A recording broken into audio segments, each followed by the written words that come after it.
Launching a second chapter in a career is never simple, particularly after reaching the very top. For Paul McCartney, stepping out as an independent musician after the breakup of the Beatles proved to be a complicated and often painful transition.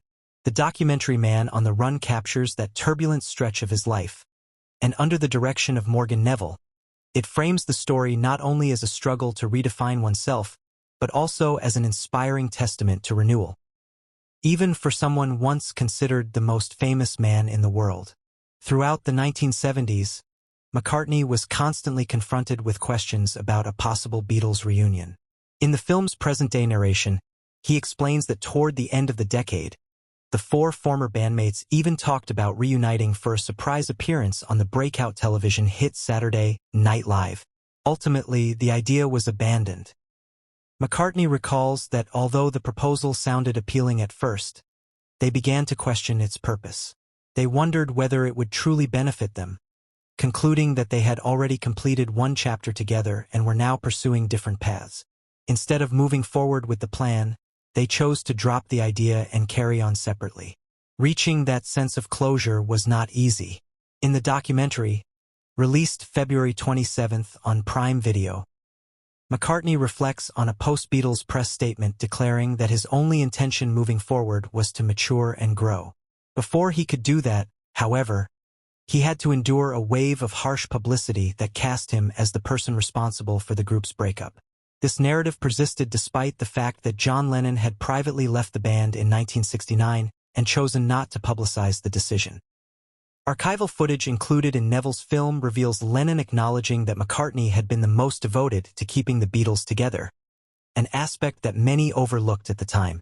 Public perception even went so far as to portray ICS labeled him outdated or uncool compared to emerging 70s rock giants like Led Zeppelin.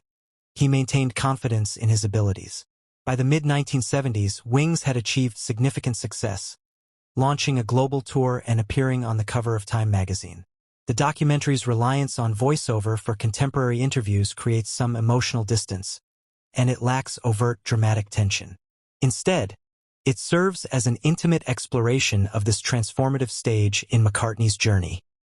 Particularly compelling are the segments centered on Linda, often unfairly blamed for contributing to the Beatles' breakup and criticized as unqualified to perform alongside her husband.